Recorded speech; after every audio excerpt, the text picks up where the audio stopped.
Hello friends, आज मैं आपके लिए आपका सबसे प्रिय टॉपिक क्लोज टेस्ट लेकर के आया हूं, जो कि आपके एमबी पब्लिकेशन के सेट नंबर 8 में दिया हुआ है। इसको अब मैं अच्छे से एक्सप्लेन करने की कोशिश करूंगा, लेकिन मैं आपको इतना बता देता हूं कि केवल एक मेरे समझा देने से मात्र आप सारे क्लोज टेस्ट नहीं कर पाएंगे।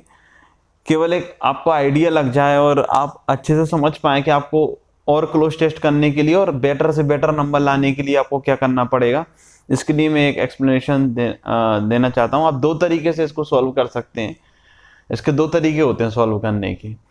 पहली बात, या तो आपकी इंग्लिश लिटरेचर पे बहुत अच्छी पकड़ हो, आपकी वोकैब बहुत अच्छी हो, आप अधिकतर इंग्लिश बोल भी लेते हो और आप इंग्लिश बहुत अच्छे से रीडिंग कर लेते हो, उसके भावार्थ को अच्छे से समझ लेते हो, आप अपने आप ही सेंटेंस बना सकते हो, आप इंग्लिश लिख भी लेते हो। या तो एक तरीका ये है, या फिर आपको बहुत इंग्लिश का हिंदी से अच्छी तरीके से अनुवाद करना आता हो और मीनिंग्स के अर्थ हिंदी में पता हो। तो दो तरीके से आप इसको कर सकते हैं। आपकी ट्रांसलेशन पावर या तो अच्छी हो, और या फिर आप इंग्लिश में ही बहुत अच्छी तरीके से पढ़ लेते हो और आपकी वोकैब पूरी तरीके से क्लियर हो। अब देखते हैं जरा कैसे करते हैं। मैं आपको यहाँ पर प्योर तरीके से हिंदी तरीके से समझाऊंगा कि कैसे आप जो जल्दी तरीका है जो आप सीख सकते हैं हिंदी से इंग्लिश से हिंदी अनुवाद करके। आपको शायद जो व्यक्तियों को अभी कम समय हुआ है, जो जल्दी क्वालिफाई करना चाहते हैं, उनके लिए मैं बताऊंगा। देखिए, सबसे पहले क्या है का a man's first duty is to know his business. कि एक व्यक्ति, आ मैन यानी एक व्यक्ति और एपोस्ट्रोफी एस लग गया यानी की, ऐसे हिंदी में अनुवाद आपको इतना आना चाहिए। आ मेंस फर्स्ट ड्यूटी, एक मानव का प्रथम कर्तव्य क्या होता है, इज टू है, टू नो यानी जानना, टू नो जानना, हिज बिजनेस कि उसको क्या करना है, उसको बिजनेस पता होना चाहिए कि उसको आगे क्या करना है, बिजनेस उसका काम क्या है। अब मैन का प्रथम कर्तव्य, एक व्यक्ति का प्रथम कर्तव्य क्या होता है, एक व्यक्ति का प्रथम कर्तव्य होता है जानना उसके बिजनेस को कि उसको क्या करना है, एंड एक्ट, और उसके अनुसार आचरण करना। कैसे आचरण करना, एक्ट। ऑप्शन दिया है एंड, आगे भी पढ़ लिया करें। आप जब भी क्लोज टेस्ट लगाएं, पिछला तो पढ़े ही, उसकी फिल इन द ब्लैंक्स की पिछले तो पढ़ना ही है पूरा। उसके बाद आगे भी आप 2-3 शब्दों तक, जब तक वो खत्म नहीं हो रहा है, आगे चले जाएं। ये गलती आप कभी नहीं करिएगा कि आप फिल इन द ब्लैंक्स को देखें और इससे पहले ही देख करके पढ़ करके और फिर ऑप्शन टिक कर दें। नहीं, ये गलती कभी नहीं करना है। आप फिल इन द ब्लैंक्स के आगे जहां तक फुल स्टॉप लगा हुआ है वहां तक तो आप जाएं और उसको समझने का अपनी तरफ से प्रयास करें, तो भी तभी आप बेटर ऑप्शन चूज कर पाएंगे। अब मेन बात मैंने फिर से स्टार्ट करता हूं उसे। अब एक व्यक्ति का प्रथम कर्तव्य क्या होता है कि वो अपने बिजनेस के बारे में पता करे और एक्ट और आचरण करे। कैसे, एंड फेथफुली, और वफादारी से, इन हिज ओन स्फीयर, उसके अपने स्फीयर में, उसके अपने वातावरण में, उसके अपने गोलार्ध में, आप कुछ भी कह सकते हैं। अब देखिए, ये ऑनेस्टली है, ये सस्पिशियसली, स्मार्टली और एक्टिवली। तो व्यक्ति का प्रथम कर्तव्य क्या होता है कि वो कैसे काम करे, ये क्या दिया हुआ है, फेथफुली यानी वफादारी। अब फेथफुली से मिलता जुलता शब्द देख लेते हैं। और उसके अपने कार्यस्थल पर, वातावरण में, उसके अपने आसपास, ठीक है ना, कैसे काम करे।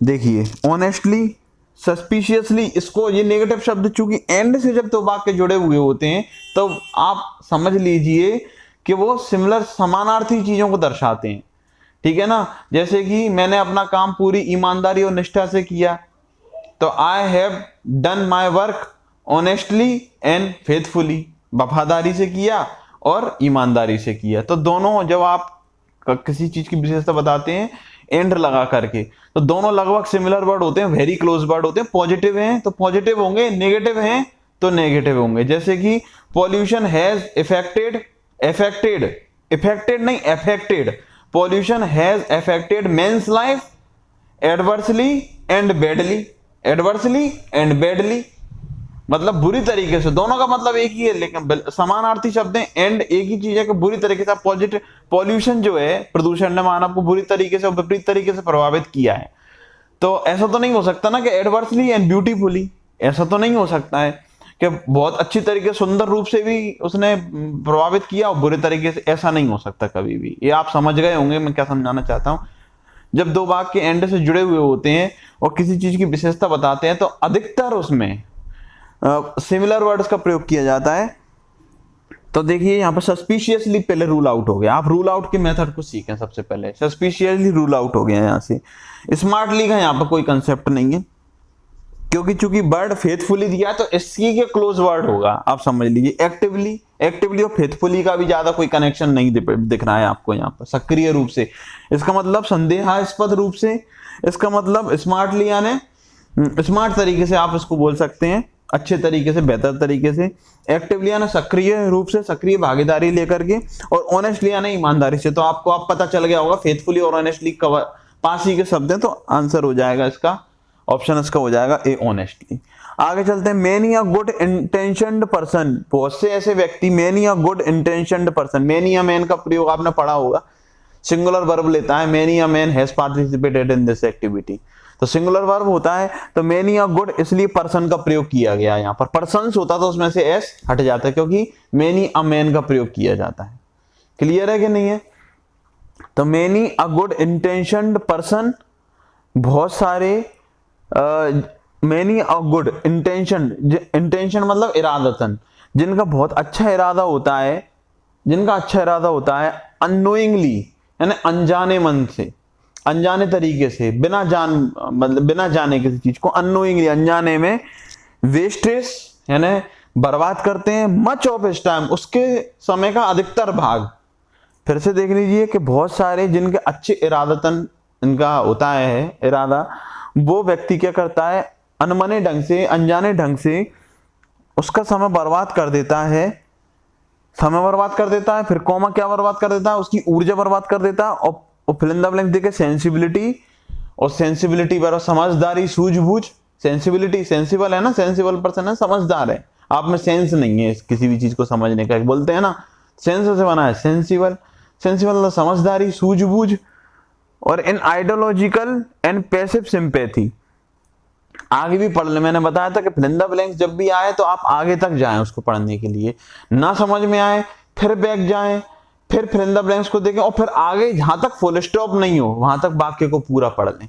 एक बार फिर से पढ़ लेते हैं, आपकी समझ में नहीं आया कि बहुत से जो अच्छे व्यक्ति, अच्छे इरादादार व्यक्ति होते हैं, वो अनजाने ढंग से उनका समय बर्बाद कर देते हैं, समय बर्बाद कर देते हैं, एनर्जी यानी ऊर्जा बर्बाद कर देते हैं, एंड और क्या बर्बाद कर देते हैं, सेंसिबिलिटी यानी सूझबूझ बर्बाद कर देते हैं। इन आइडियोलॉजिकल यानी वैचारिक, विचारों से संबंधित, आइडियोलॉजी होती है ना विचारधारा, आइडियोलॉजी उसकी ऐसी है, अब कहते हैं उसकी आइडियोलॉजी तो ऐसी है, तो आइडियोलॉजी से बना आइडियोलॉजिकल। अल अल अल जिनमें लग जाए वो सब एडजेक्टिव होते हैं। अल अल ब्यूटीफुल, अल अल का साउंड आना चाहिए, मतलब ठीक है ना। डिपार्टमेंटल, अल अल जिनमें आता है वो सब एडजेक्टिव होते हैं। तो sensibility and in ideological and passive sympathy, passive यानी एक्टिव यानी सक्रिय, और पैसिव यानी निष्क्रिय। ऐसे आप याद करें, पैसिव यानी एक्टिव यानी सक्रिय, आई एम एक्टिव, मैं सक्रिय हूं, और पैसिव यानी I am he is passive, वो तो नेक्स्ट निष्क्रिय, कुछ नहीं होगा उससे। सिंपैथी यानी सहानुभूति, दया, दया या सहानुभूति। For many sorts of human, अब देखिए क्या है कि उसने कंटिन्यूस फुल स्टॉप तक जोड़ रखा है, तो फिर मैं आपसे कह रहा हूं कि आप जब तक, आप भले ही फिल इन द ब्लैंक्स पे ध्यान ना दें, कोई दिक्कत नहीं, बाद में भर लेंगे, लेकिन जब तक अगला फुल स्टॉप ना आ जाए तब तक आप वाक्य को पढ़ते ही जाइए और समझने की कोशिश करते ही जाइए। इसके लिए जरूरी है कि आपकी ग्रामर की प्रैक्टिस बहुत अच्छी होनी चाहिए। जब ग्रामर, एक्टिव, पैसिव का पोर्शन आप जल्दी जल्दी से कंप्लीट कर चुके हो बहुत कम समय में, तो क्लोज टेस्ट के पढ़ने के लिए आपको काफी समय मिलेगा, और उस समय में फिर आप अपनी बुद्धि का प्रयोग करेंगे तो ये सही हो जाएंगे वाक्य आपके। तो फिर से देखते हैं, इन आइडियोलॉजिकल उसकी सूझबूझ को बर्बाद कर देता है, किसमें, उसके वैचारिक, एंड पैसिव सिंपैथी, निष्क्रिय दया, मतलब नेगेटिव बोल दिया उसने कि अब मतलब दया में आदमी समय बर्बाद कर देता है, क्योंकि पैसिव हो जाती है, पैसिव सिंपैथी में अपना समय बर्बाद कर देता है, अपनी ऊर्जा बर्बाद कर देता है, और क्या बर्बाद कर देता है ये आपको पता नहीं, क्योंकि आपने अभी सेकंड छोड़ रखा है, ठीक है ना। For many sorts of human, many sort, kind, type, एक ही बात है, सॉर्ट लगा दो, काइंड लगा दो, टाइप लगा दो, प्रकार के उसका मतलब होता है भिन्न भिन्न प्रकार के, किसमें, एंड ऑफ ह्यूमन यानी मानव, और fill in the blanks which he can not neither remove nor elevate. अब जी फुल स्टॉप आ गया, आपको यहाँ पर पढ़ना है आगे तक जितना भी समझ में आ जाए। ह्यूमन के मतलब मुझे कह रहा है कि मानव की कुछ कुछ चीजों में बर्बाद कर देता है, पता नहीं है किसमें, ऑप्शन अपन देख लेंगे अभी। विच ही कैन नाइदर रिमूव, जिसको ना तो वो हटा सकता है और नॉर एलिवेट, ना कम कर सकता, ना ही उसका कोई निवारण ढूंढ सकता, ना उसे कम कर सकता है। तो अब अपन देखते हैं मेनी ऑफ गुड इंटेंशन। अब आपने 2 बार पढ़ लोगे ना तो कुछ कुछ समझ में आने लगेगा, फिर आपको ऑप्शन लगाने में बड़ी आसानी हो जाएगी। कि बहुत से जो अच्छे इरादतमंद व्यक्ति होते हैं वो अनमने ढंग से, अनजाने ढंग से बहुत समय बर्बाद कर देते हैं, ऊर्जा बर्बाद कर देते हैं। अब क्या बर्बाद कर देते हैं? सेंसिबिलिटी, सूझबूझ। कैसी? प्रैक्टिकल सेंसिबिलिटी कुछ शब्द होता है क्या? प्रैक्टिकल यानी व्यवहारिक, सूझबूझ नहीं। सेंसलेस, सेंसलेस सेंसिबिलिटी तो कुछ हो ही नहीं सकता कि सेंसलेस सेंस मतलब सूझबूझ है भी और नहीं भी, तो ये नेगेटिव हो गया। जो व्यक्ति पढ़ रहे होंगे, थोड़ी बहुत रीडिंग कर लेते होंगे ना, पता चल जाएगा कि सेंसलेस जैसा शब्द यहाँ पर यूज नहीं किया जा सकता। इमोशनल सेंसिबिलिटी और इररेजिस्टेबल। इररेजिस्टेबल यानी जिसका विरोध ना किया जा सके। तो इररेजिस्टेबल और सेंसिबिलिटी का ऐसी सूझबूझ जिसका रजिस्ट नहीं किया जा सकता, इसको विरोध नहीं किया जा सकता, कोई कॉम्बिनेशन बनना है क्या इनका? आप साफ कह देंगे कि सर इररेजिस्टेबल और सेंसिबिलिटी का तो कोई कॉम्बिनेशन बन ही नहीं रहा, और ना सेंसलेस का बनना, तो ये दोनों हटा देते हैं हम। अब ये थोड़ा प्रैक्टिकल का बनना है और इमोशनल का बनना है। तो अब अपन वाक्य देखते हैं कि वाक्य किस पे बेस्ड है। ज्यादातर आप देखेंगे इसमें वर्ड में सिंपैथी यूज किया गया है, यहाँ पर भी सिंपैथी यूज किया गया है, यहाँ पर भी सिंपैथी यानी दया का भाव है। पूरे पैसेज में यदि आप कोर वर्ड पर फोकस करेंगे तो सिंपैथी पर बेस्ड है। और सिंपैथी यानी दया, दया एक फीलिंग होती है, एक इमोशनल फीलिंग होती है। तो यहाँ पर अपनी जो भावनात्मक सूझबूझ है वो भी बर्बाद कर देता है। वो भावनात्मक जो उसकी समझ है, उसकी सेंसिबिलिटी, उसको भी बर्बाद कर देता है। तो सही आंसर क्या हो जाएगा आपका? Emotional sense. प्रैक्टिकल सेंसिबिलिटी का यहाँ पर कोई यूज नहीं है। थोड़ा सा चूज ही होना पड़ेगा, थोड़ा दिमाग लगाना पड़ेगा और फिर आपको आंसर टिक करना पड़ेगा। होपफुली आपकी समझ में आ गया होगा कैसे एलिमिनेशन मेथड लगाकर हमने एक ऑप्शन चूज कर लिया। अब आगे आ जाइए। इन आइडियोलॉजिकल वैचारिक और पैसिव सिंपैथी यानी निष्क्रिय दया में for many source of human, कई प्रकार के मानवीय, ह्यूमन नेचर मानवीय व्यवहार, ह्यूमन रिसोर्सेस मानवीय स्रोत। अब ह्यूमन आगे देखते हैं क्या ह्यूमन बिच ही, अब कौन से ह्यूमन में बर्बाद कर देता है, कैसे मानवीय स्रोतों में बर्बाद कर देता है, मानवीय भावनाओं में, किस में बर्बाद कर देता है? तो देखिए ह्यूमन डीड्स में, मानवीय कर्मों में बर्बाद कर देता है। डीड्स यानी कर्म जो आप करते हैं, नित्य कर्म। नीड्स यानी आवश्यकताओं में, तो आवश्यक नीड्स तो यहाँ पे नहीं होगा, यहाँ पे मकान, भोजन इत्यादि की बात तो हो नहीं रही है। तो ह्यूमन नीड्स से इसमें ना तो सुख सुविधाओं की बात चल रही है कि मानव को कार चाहिए, पैसा चाहिए, तो वो ह्यूमन नीड्स में आ जाती है। तो नीड्स का प्रयोग तो आप यहाँ से हटा ही दो, क्योंकि जब तो बेकारी प्रयोग है यहाँ पर। इस प्रकार के पैसेज में यहाँ की भावनात्मक बातें की गई हो और व्यंग्य किया गया हो चीजों पर, तो उस प्रकार के में नीड्स जैसे शब्दों का प्रयोग नहीं किया जाएगा। ह्यूमन वांट्स तो कुछ नहीं होता है, आपने ये शायद ही नहीं सुना हो, आप इंग्लिश के थोड़े से भी अच्छे रीडर हैं, जो ह्यूमन वांट्स जैसा कोई शब्द नहीं, बहुत ही कम सुना होगा, मैंने तो नहीं सुना, कभी एक आध बार आ गया पढ़ने में तो बात अलग है, लेकिन वांट्स, ह्यूमन वांट्स जैसा कुछ नहीं होता। अब डीड्स हो सकते हैं ह्यूमन मानवीय कर्मों में और ह्यूमन सफरिंग में। अब इन दोनों में से हमें ऑप्शन देखना है। नीड्स और वांट्स तो कैंसिल हो गए, तो किस में बर्बाद कर देता है कि सिंपैथी दया दिखाता है, करुणा की भावना दिखाता है। और करुणा आप कब दिखाएंगे आदमी को?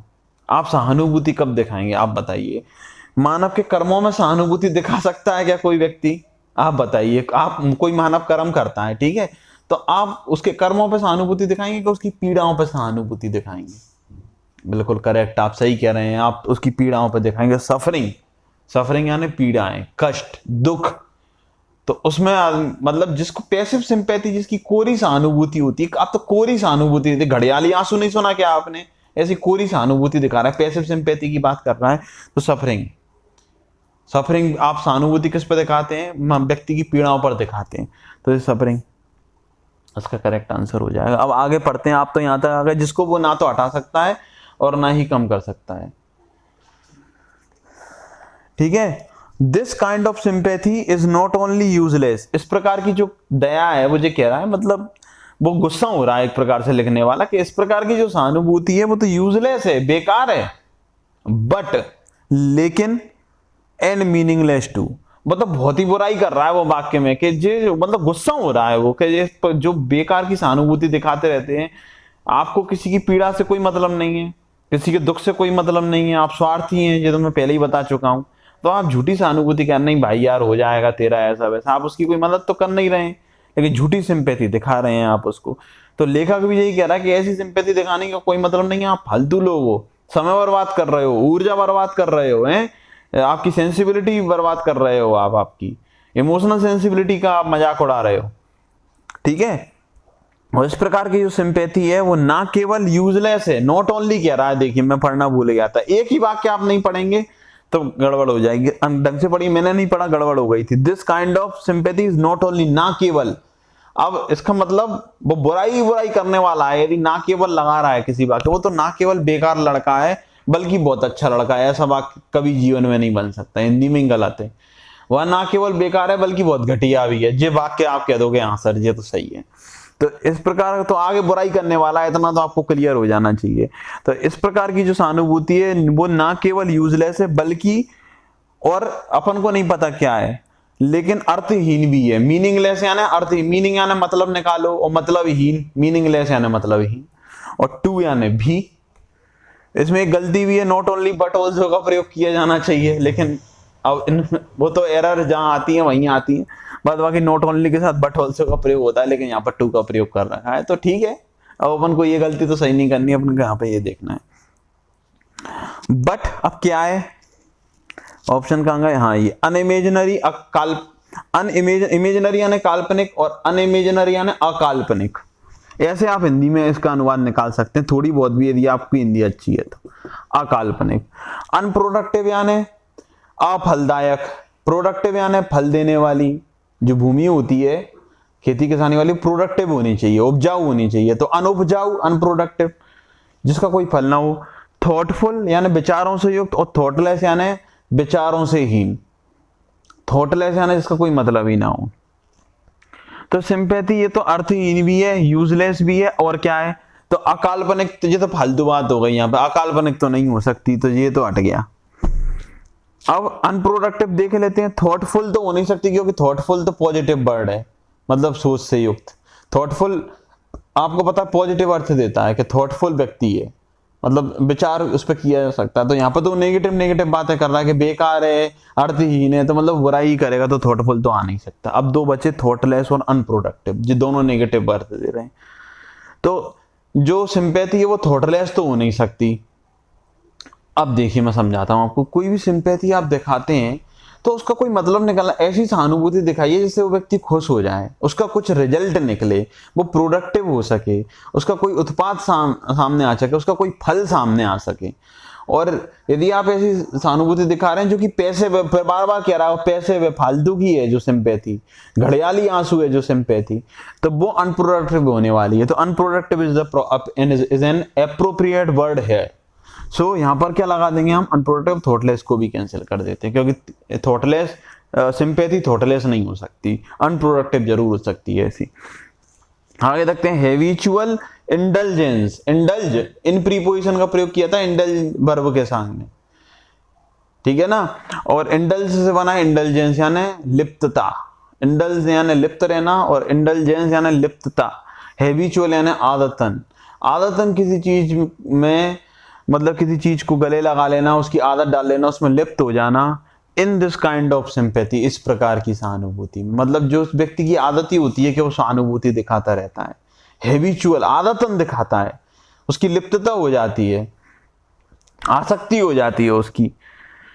सिंपैथी इज एंड कावर्डली, और क्या है, कायरता है। कावर्डली यानी क्या है, कायरता है। कावर्डली क्या है, एडजेक्टिव है, ये भी गलती आती है ना, इन कावर्डली मैनर करके एडवर्ब बनाते हैं, ये लोगों को एडवर्ब लग रही होगी, एलवाई लगा रहता है, तो ब्यूटीफुली, ठीक है ना, ब्रेवली, तो इस तरीके से आदमी सोच, लेकिन ये कावर्डली यहाँ पे एडजेक्टिव है असल में, ये अपन बाद में इसको ग्रामर में पढ़ेंगे।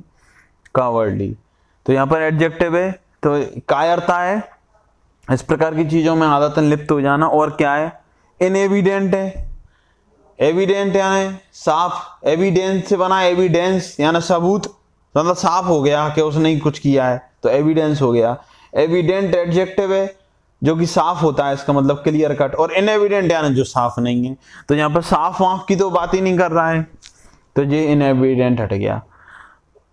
अब देखिए अनडिजायरेबल, जो कि बिना इच्छा के किया जाए, अवांछनीय, अवांछनीय अनडिजायरेबल, तो अवांछनीय तो है नहीं है यहाँ पर, क्योंकि वांछनीय क्या होता है, डिजायरेबल मतलब जो पहले से जिस व्यक्ति की इच्छा होती है उसको वांछनीय बोला जाता है, जो इच्छा के स्वरूप मिल रहा है या कोई की इच्छा हो तो उसके अनुसार किया जाए तो वांछनीय होता है। और अवांछनीय जिसकी डिजायर ही नहीं है आपको, तो यहाँ पे इच्छा की तो बात नहीं हो रही है, तो ये अनडिजायरेबल भी यहाँ पे ऑप्शन गलत हो जाएगा। एक्स्ट्राऑर्डिनरी तो आ ही नहीं सकता, जब वो नेगेटिव अर्थ बोल रहा है तो एक्स्ट्राऑर्डिनरी तो पॉजिटिव वर्ड देता है, तो ये फालतू बात हो गई। अब बचा इम्बेसिल, तो यही आना चाहिए। अब भले ही बहुत से लोगों को इसका मतलब पता नहीं होगा, इसका मतलब होता है मूर्खतापूर्ण। लेकिन ये तीन वर्ड यदि आपको पता है कि ये तो आ ही नहीं सकते, तो भैया यही वाला आएगा इसमें, कि इस प्रकार की जो आदतन इस प्रकार की जो सिंपैथी में डूब जाते हैं वो इम्बेसिल यानी मूर्खतापूर्ण है और कायरतापूर्ण है। इज दैट क्लियर आपको?